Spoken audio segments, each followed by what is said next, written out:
ముందుగా మీ అందరికీ దీపావళి మహా పండుగ హార్దిక శుభాకాంక్షలు నా నుండి కవిరత్న డాక్టర్ చింతల శ్రీనివాస్, వరల్డ్ రికార్డ్స్ హోల్డర్, మరియు నా కుటుంబ సభ్యులందరి నుండి కూడా.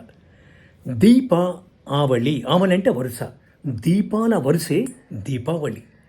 నిజానికి దీపావళి అంటే వెలుగు.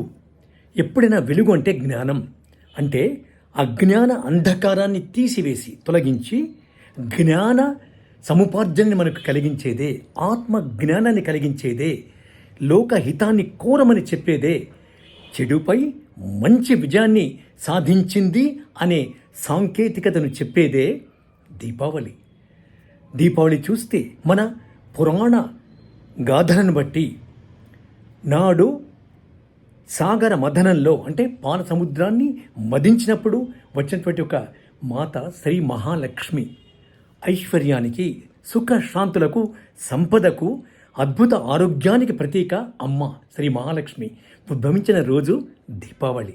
దీపావళి నాడే అటు సురులు ఇటు అసురులు వాసుకి పాముతో మేరు పర్వతాన్ని చిరికినప్పుడు ఉద్భవించినటువంటి ఒక ధన్వంతరి, విష్ణువుకు మారు రూపమే ధన్వంతరి, చేతిలో అమృత భాండంతో ఆయుర్వేద శాస్త్రాన్ని ప్రపంచానికి అందించిన వైద్య నారాయణుడు ఉద్భవించిన రోజు దీపావళి రోజు.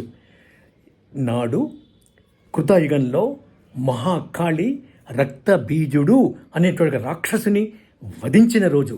రక్తబీజుడు ఎంత వాడు భయంకరుడు అంటే, రక్తబీజుడిని ఎవరైతే కత్తితో పొడుస్తారో, శూలంతో గుచ్చుతారో, రక్తపు బొట్టు పడితే కొన్ని వేల మంది రక్తబీజులు పుడతారు. అంతటి వరాన్ని బ్రహ్మదేవుని నుండి పొందినటువంటి రక్తబీజుణ్ణి మహాకాళి లోక కళ్యాణానికై వధించిన రోజే దీపావళి.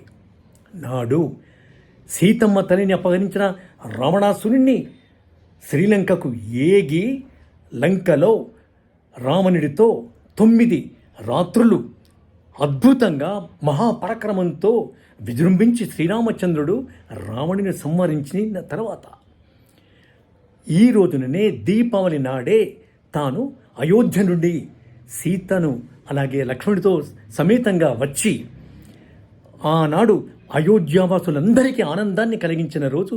ఆ అయోధ్యావాసులు శ్రీరామచంద్రుడు సీతమ్మ తల్లికి ఈ దీపాలతో, దీపాల వరుసలతో, దీపాల రవళితో వారికి స్వాగతం పలికిన రోజే దీపావళి. దీపావళి ఎంత అద్భుతమైన రోజు. ఈరోజే జైనుల వారి యొక్క మత గ్రంథాలను అనుసరించి మహావీరుడు జ్ఞానోదయాన్ని పొందిన రోజు దీపావళి. కనుకనే మనము మన నిత్య జీవితంలో ఈ దీపావళి పండుగ శ్రీ లక్ష్మీమాతను పూజిస్తే సకల సంపదలు కలుగుతాయని, దారిద్ర్యము అనేటువంటి అజ్ఞానము పోయి జ్ఞానము అనేటువంటి గొప్ప సంపద, ఐశ్వర్యము, ఆరోగ్యాలు సిద్ధిస్తాయని మన బ్రహ్మాండ పురాణంలో సుస్పష్టంగా చెప్పబడింది.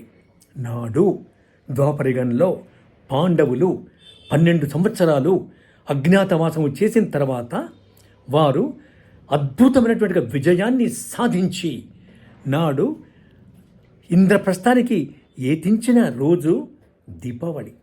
అలాగే నరకాసురుడు కొన్ని వేల మంది స్త్రీలను చెరబట్టి చెరసాలలో ఉంచి బలత్కారం చేస్తున్నటువంటి దుశ్చర్యలకు అంతము అయిన రోజు ఏమిటంటే బ్రహ్మదేవుని నుండి నరకాసురుడు పొందిన వరం ఏమిటంటే, నీవు నీ తల్లి చేతిలోనే తప్ప ఎవరి చేతిలో కూడా చావవు అనేటువంటి వరాన్ని పొందినటువంటి సందర్భంలో అమ్మ శ్రీ మహాలక్ష్మి ద్వాపరయుగంలో సత్యభామగా శ్రీకృష్ణుడి సతీమణిగా అవతరించి దీపావళి నాడే నరకాసురుడు శ్రీకృష్ణుడి భగవంతుణ్ణి గాయపరిచిన వేళ తాను యోగ నిద్రలో గరుడ వాహనంపై యుద్ధం చేస్తున్న సమయంలో నారీ శక్తికి సంకేతంగా అమ్మ సత్యభామ తాను నరకాసురుని వధించి లోకానికి దీపావళి చేసుకునేటువంటి మహద్భాగ్యాన్ని కలిగించేటువంటి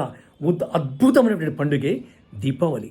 కనుక చెడుపై మంచి విజయాన్ని, దుష్ట శిక్షణ, శిష్ట రక్షణ చేసేటువంటి అత్యద్భుతమైన మన సందేశాన్ని అందించే దీపావళి పండుగను మనమంతా కొత్త బట్టలతో, మిఠాయిలతో, బంధుమిత్రులతో, శ్రేయోభిలాషులందరితో కూడా పంచుకొని అటు విద్యార్థులు, యువత, యువతి యువకులు, వయోవృద్ధులు ప్రతి ఒక్కరు కూడా ఎలాంటి తారతమ్యాలు లేకుండా అత్యద్భుతంగా వారు జరుపుకునే పండుగే దీపావళి అని చెబుతూ మరోమారు మీకు వెరీ హ్యాపీ దీపావళి.